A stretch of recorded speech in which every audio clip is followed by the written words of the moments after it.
Robert and I were looking, and we even found, just looking at some of the photographs of Orion, because there's many versions of that machine. Really? Many different designs of it to start with. But then we found one that was floating in the water.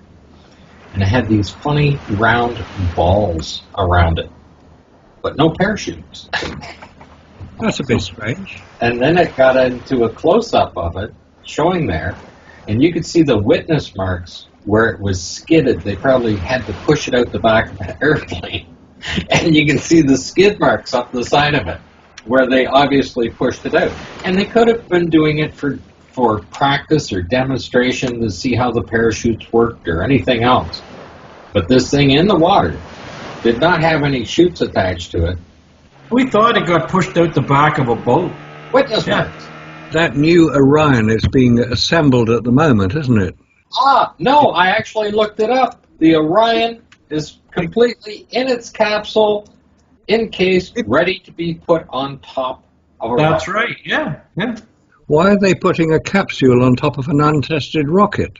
They're supposed to have another one in 22, and then in 23 they're going to do an unmanned orbit around the moon and back again. And SpaceX rockets don't have hardly enough to lift Captain Kirk's weight. Yet this thing's going to take them around and back again, and it's going to need a bit more power than that. Like I showed Robert, the article said it's ready to go. All I have to do is lift it on. It's the same thrust that was produced on the second stage of the Apollo rocket. You know, they were 200,000 pounds of thrust each. There were 5 of them, which was quite a lot. You know, managed to get it into the Atlantic pretty fast, didn't it?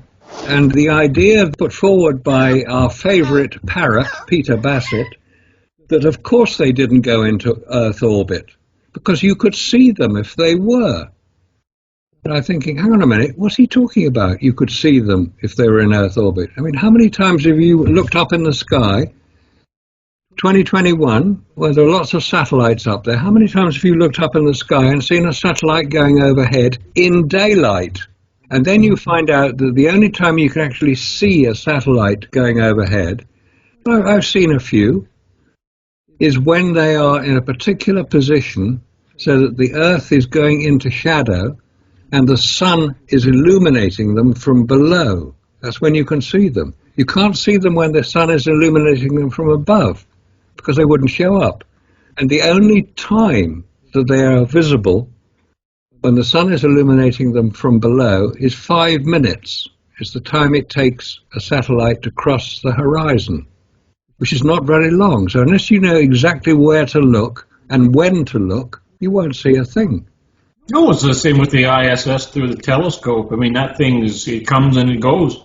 Yeah, I've seen the ISS, but it was about 2 or 3 minutes. That's all you get to see it for, because that's the only time that the sun will illuminate it from below.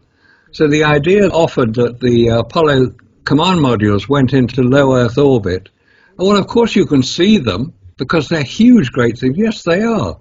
The command module isn't that big. Command and service module together aren't that big. They're about the size of a hexagon spy satellite. The hexagon is 60 foot long. And how many people saw that in orbit? And that was in polar orbit. It should be easier to see it. But this idea that you could see it if it went into Earth orbit, the Apollo command module, you could see it, is ridiculous. Of course you can't see it, because you don't know where it is, when it is, and you're not looking out for it, because you think it's going to the moon. And there weren't that many satellites around in the late 1960s anyway. There were only the Apollo command modules, and they would be ditching as soon as they could possibly get out of sight. And as you say, get them out of sight, where do they go then? Stage 1, after 50 miles, shuts down. Stage 2, after 2,500 miles, shuts down. 2,500 miles is about the distance from Florida to the eastern Atlantic. That's probably where they ditched. What about the ones that were said that they were tracking that all the way to the moon? How do you know that they could not have put another package up there beforehand? Yeah. Or I remember what the Russians did. They put a tape recorder in the craft when they sent it out, so it sounded like there was somebody in there. Well, what if they sent a package to the moon? Same kind of idea, right? So that somebody had something to track. And if you point to an S-band dish up there, That's exactly where it's coming from, exactly where they said. Yeah, just before Apollo was allegedly launched, they did put a satellite up into orbit called the ATS, Testing and Training Satellite. Yeah, it was put up there so that they could experience what it would be like having information coming from space. And we're told it was deorbited in December 1968. We're told that. We don't know that for certain, because they can tell us a lot of things that aren't necessarily true. Supposing that satellite was still operating throughout the whole Apollo saga up till December 1972 with Apollo 17. Supposing it was still there. It obviously worked the first time. It would obviously work the second time and the third and the sixth time. Don't forget they were bouncing those signals halfway around the planet from Australia through, right? Yep. And they could have connected with anything then. And at launch time, they had tons of planes and ships on the water as well as planes in the air. Yeah. That they could run the signals off of. And of course, in case there was an abort, they had to make sure the shipping lanes were clear, that they didn't have an accident that way. And the alternative to that is they secured the entire Atlantic Ocean so that wherever that thing fell, that nobody was going to see it. It's just a shame the Russians were having some naval exercises when Apollo 13 launched. And they pick up the command module. Yeah. None of the parrots have ever answered the question, what was that command module doing floating in the Atlantic the day after the official launch of Apollo 13? They've never addressed it. They won't even think about it. They won't even go anywhere near it, because if they did, they would see that the whole story of Apollo 13 was fake. Parrots, here's your mission, should you choose to accept it.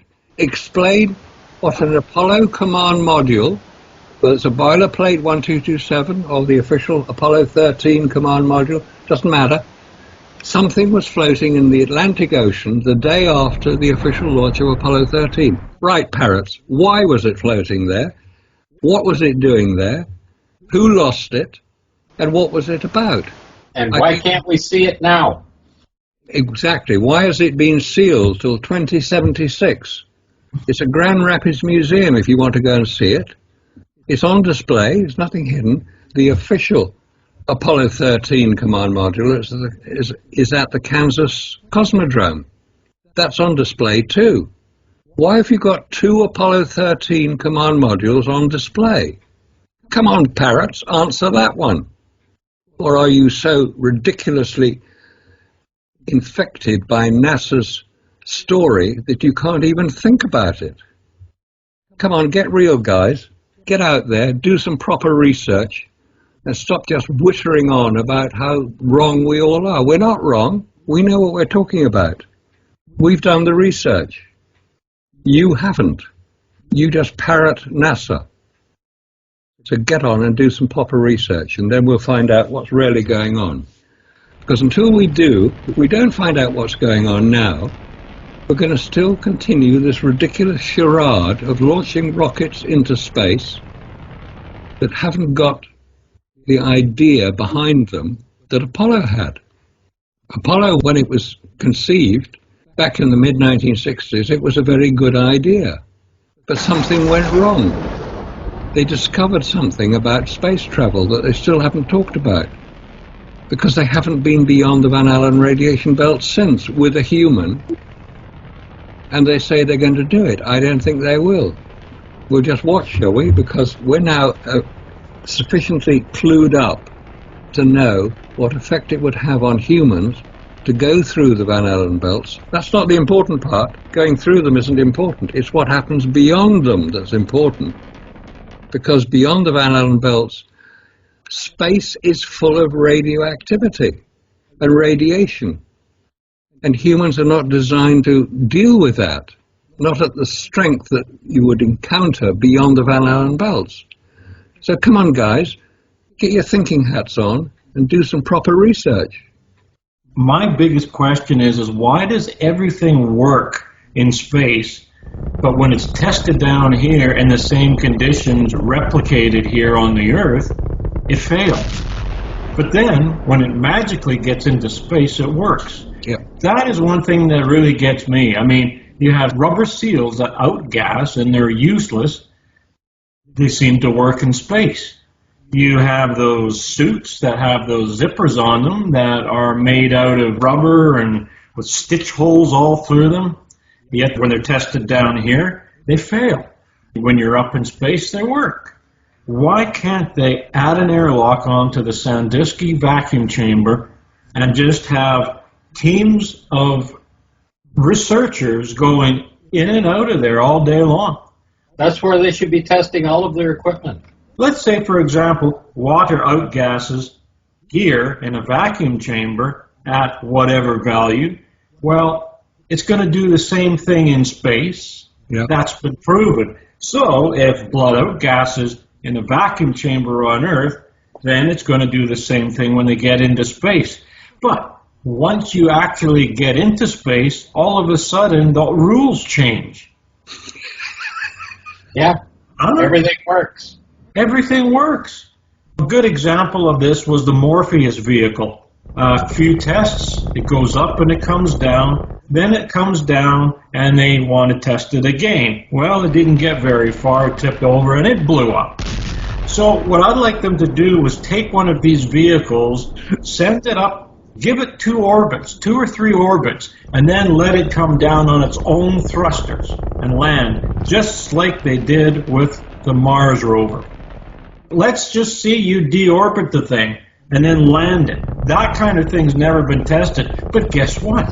As soon as they send it to the moon, it works. I mean, look at the Surveyor craft. How many of those did they send there? And it just works. And then they send these ones to Mars. Well, it just works. So how are they going to send something out into space, test it by letting it go around 1 or 2 orbits, and then landing it, sending it down on parachutes, cut the parachutes, and let's just see a soft touchdown with those rocket engines going. I've never seen one test anywhere that NASA has done that works. Everything works in space, but it will not work here in the testing. I still haven't figured out how they could soft land on an asteroid.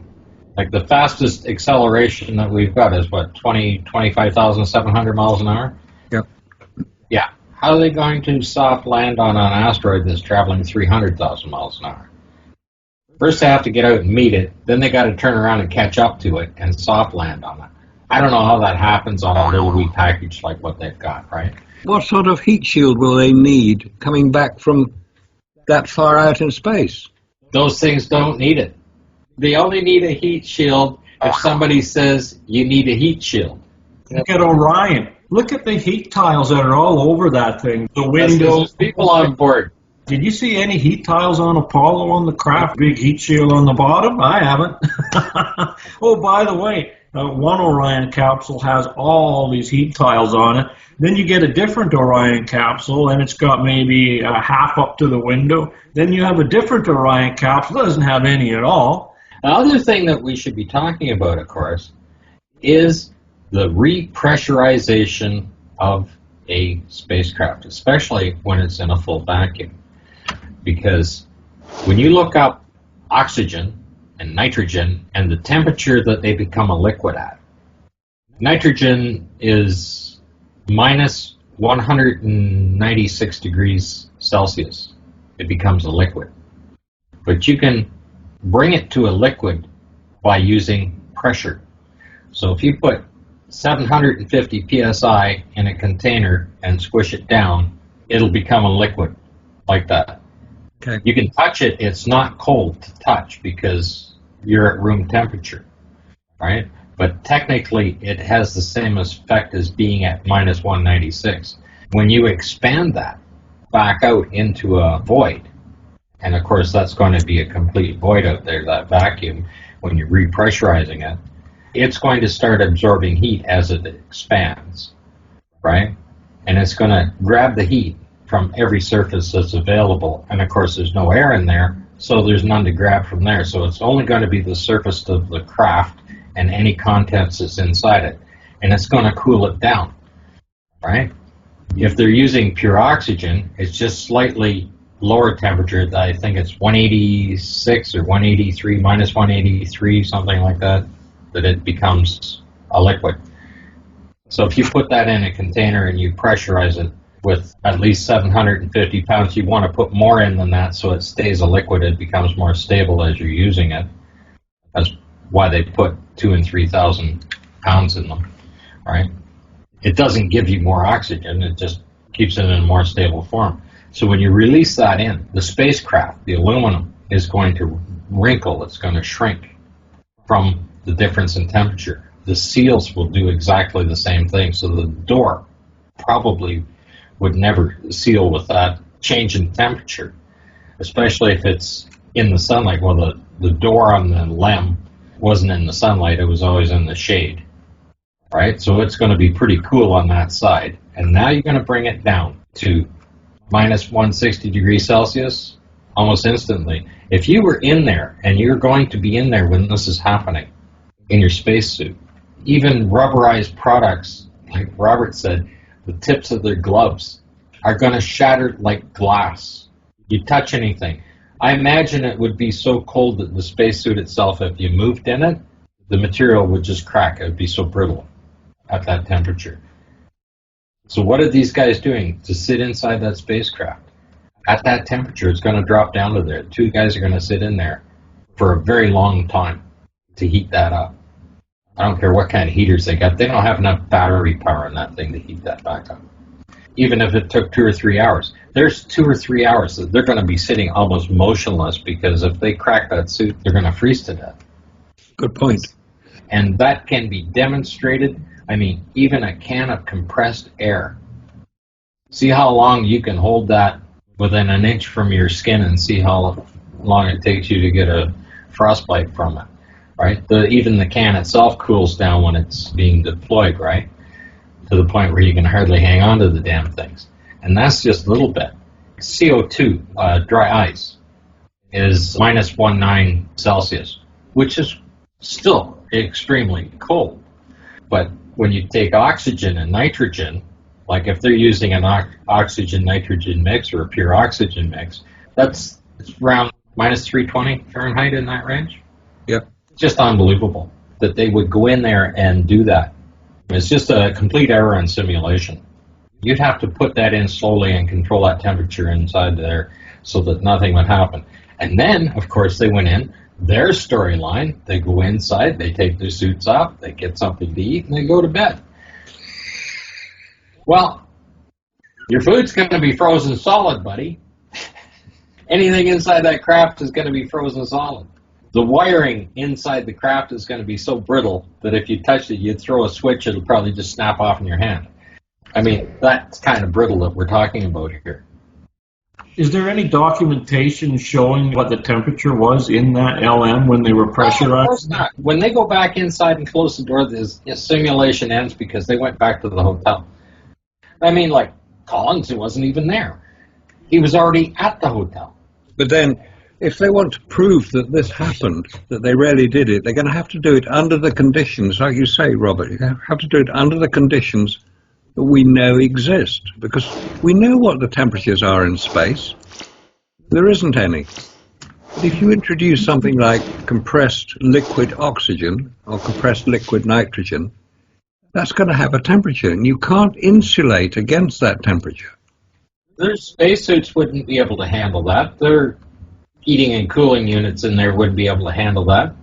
Well, I think it's all these things that have been discovered, whether it's SpaceX or Blue Origin or Branson, he hasn't gone very far, and NASA. They've probably discovered these things, but they don't know what the hell to do about it now, because it will all destroy the Apollo story if they start getting honest, which is what they have to do.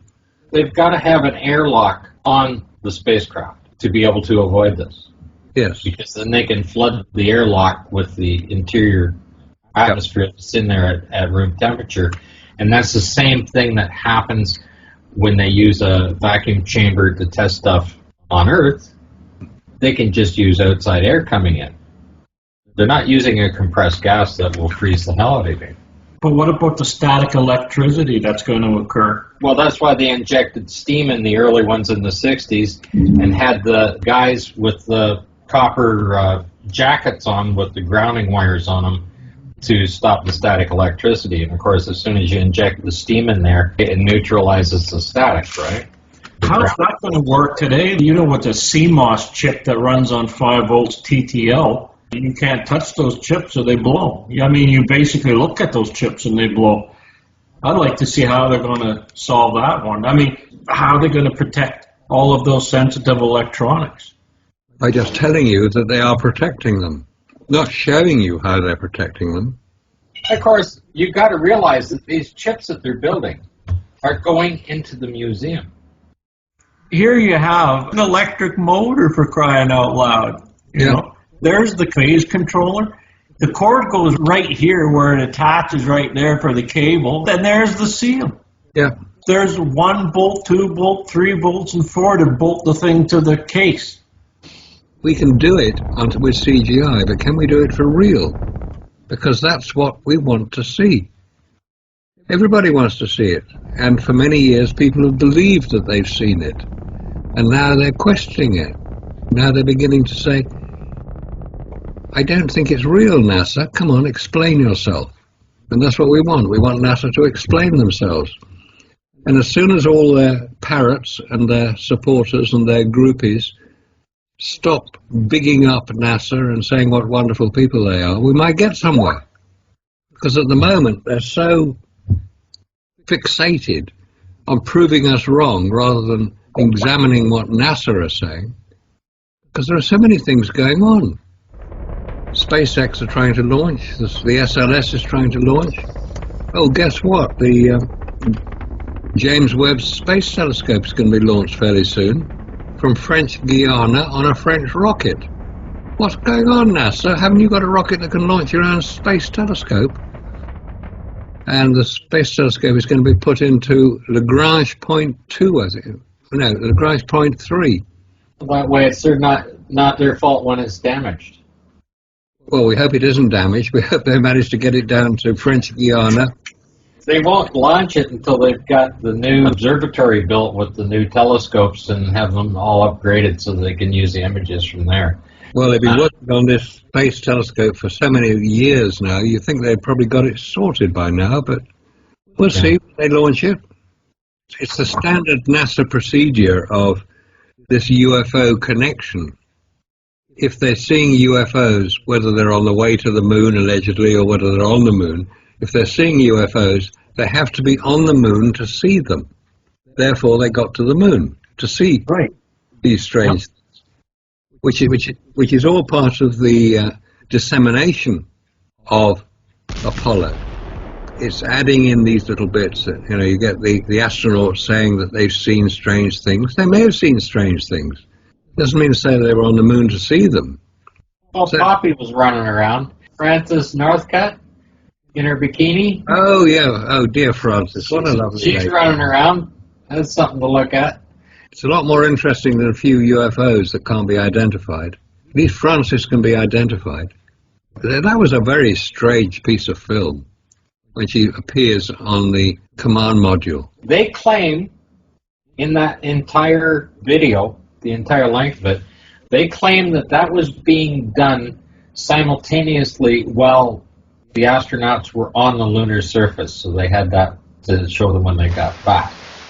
When they'd taken these pictures, allegedly on the moon, I don't think they were, the story goes that they had to clip a little strip of film off as a test developer, which is fine. That's a standard procedure. You cut a few inches off the end of the film, develop that the way you think it should be developed, have a look at the pictures that come through and see if they are developed correctly for the film, so you can then develop the rest of the film at the same time or the same temperatures and all the rest of it.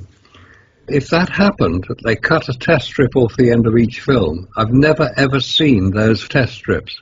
Those would be film that actually had pictures in it, right? Yes, it would, yeah. Okay, if they know it's going to be a test film, then they should have their color chart like they throw on the ground in, Apollo 14 or whatever. That's right, yep. Yeah, they throw the color chart on the ground to calibrate.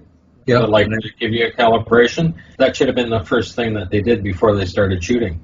Yeah, They would throw the colour chart down, they would photograph it. Once you develop the film, they would then have a look at the colour chart in the picture, and that would give an indication as to how accurate they were. But the point is that if they did cut a piece of strip off, which is a logical thing to do, Yep.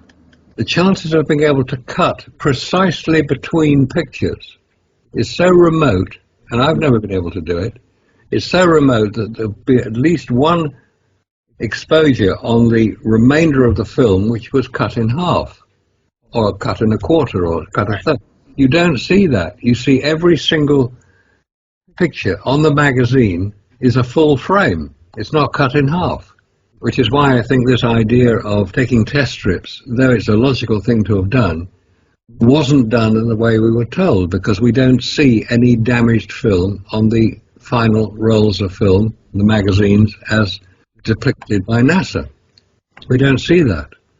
Because it's a logical thing to have done, to cut a test strip off the film, but then you've got to look for the other images which were damaged when you did that, and there aren't any. Right, and then of course, because the pictures were taken, Yeah, they could also display those pictures. of course they could, but they don't. And of course, it should have a color chart in it. They had the chart on the gnome, and they had the flat one that they used like in Apollo 14, right? To do that. And that would have been the first thing they did before they started willy-nilly taking pictures all over the place. And you've got to make sure the camera is working as well. So they would have a color chart out, they'd photograph that. They'd probably, if they were sensible, they'd do it in the shadow and in the full sunlight, so you've got the balance between the two.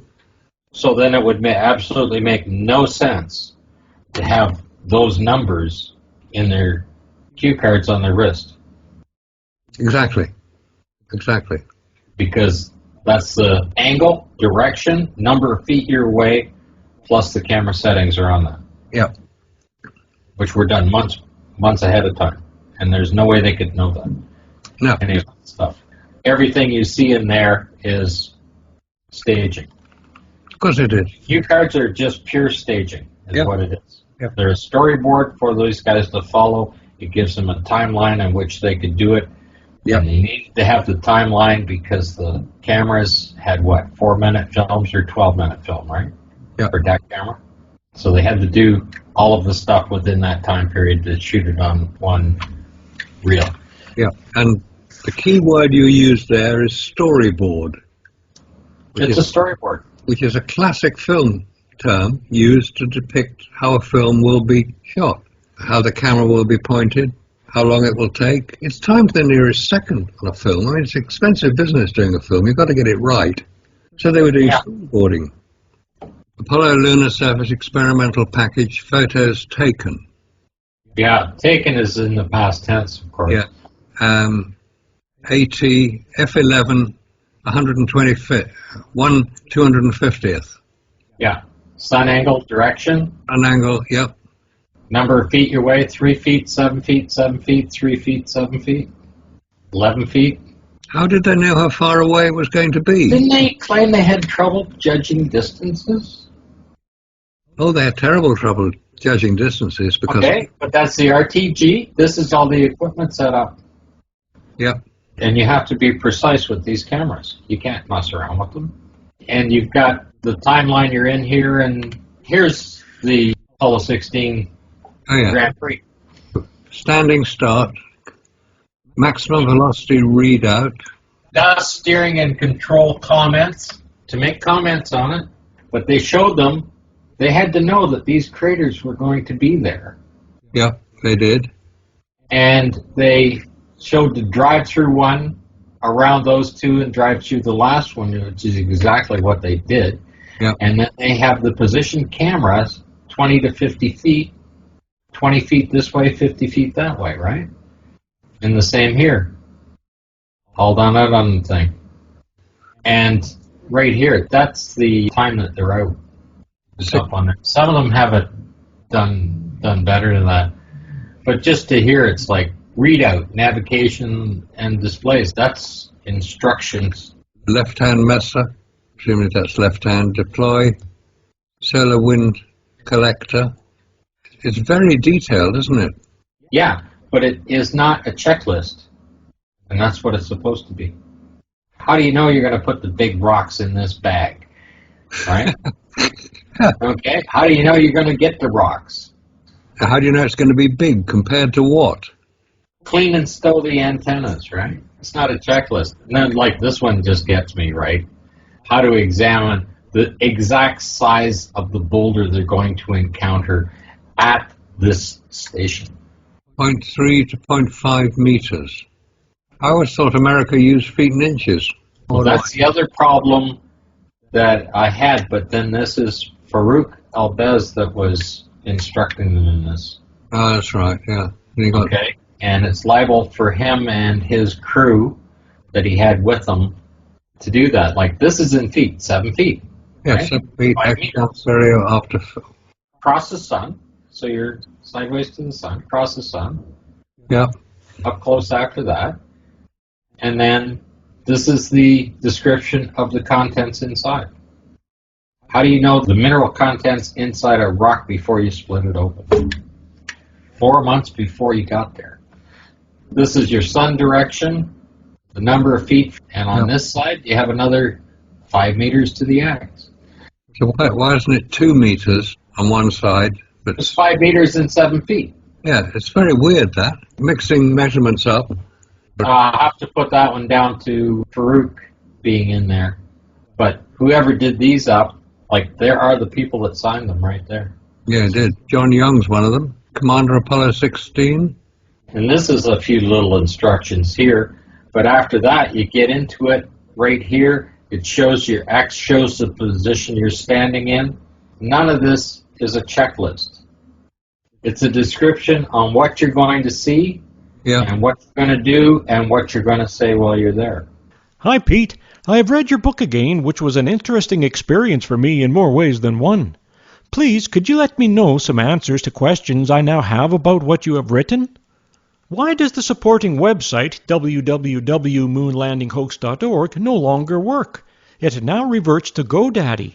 You quote from people who you refer to as hoaxers or skeptics of Apollo and place their quotes in bold type at the start of many chapters of emphasis. There are at least 22 such quotes. There are no names given or references to where the quotation came from. Why not? Did you make them up yourself, claiming that this is what they might have said? In Chapter 3, you state that Bill Kaysing left NASA 5 years before Neil stepped on the moon. Later you say that he left in 1963, which is 6 years before any stepping on the moon. In fact, Bill Kaysing worked for Rocketdyne, not for NASA, where he never claimed to be anything other than a technical writer. Writing was the career he followed after leaving, as well as caring for cats. Bill was known as the fastest pen in the West due to his output. Do you know why Bill titled his book We Never Went to the Moon, America's $30 billion Swindle? Capricorn 1 was financed by Lee Grade's company ATV based in the UK. You must be a big fan of Telly Savalas. He is the only person in the film you mention by name. He had a minor, albeit pivotal role in the storyline. The Fox TV special, Conspiracy Theory, Did We Land on the Moon, was originally broadcast in February of 2001. If that film was the catalyst for children asking you questions about the moon landings, why are they doing it, as you claim, in 1997? Chapter 4 of the books. Your comment about Dark Moon is so one-sided as to be laughable. You quite evidently do not understand what the authors were investigating, let alone what they explained in considerable detail. Maybe you are just being dismissive, as was also the case with Gerhard Wilnowski's book One Small Step. There is no mention of Ralph Renee in his book NASA Mooned America. Why not? That was first published in 1992. Have you watched the film Make Believe Smoke and Mirrors? That explains how easy it was to fake the landings. Doing it for real was much more difficult. How many authors have you actually tried to contact about receiving no replies from? Names, please. Flapping flags. Any flag moving in a vacuum will continue to move until slowed by friction and gravity. When not touched, it will act as if it is a pendulum. The gravitational attraction at the point of movement can then be calculated to establish whether it is on the moon or on Earth. Spoiler alert, it was filmed on Earth. From some of your explanations, I recognize the answers as given by Jay Windley on his website, clavius.org. Is Jay the source of your answers? You are aware that Jay's site has been seriously questioned as to the authenticity and true origin? Jay did that flag with the light behind it explanation on 2003's TV show on which I was also interviewed. Who said that there was some sort of spotlight illuminating the shadow side of the flag? Or is that another fabrication to somehow enhance your reputation among those who are not familiar with the subject as I am? Chapter 9, Fake Moon Rocks. Which hoaxer claimed that the moon rocks are only examined by NASA personnel? Name, please. I have seen the moon rocks in the Science Museum. Have you?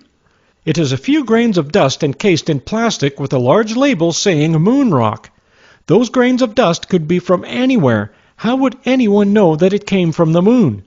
What tests have the Science Museums done on them to ensure that they are displaying correctly labeled items? Or are they just relying on NASA to tell them? Chapter 10.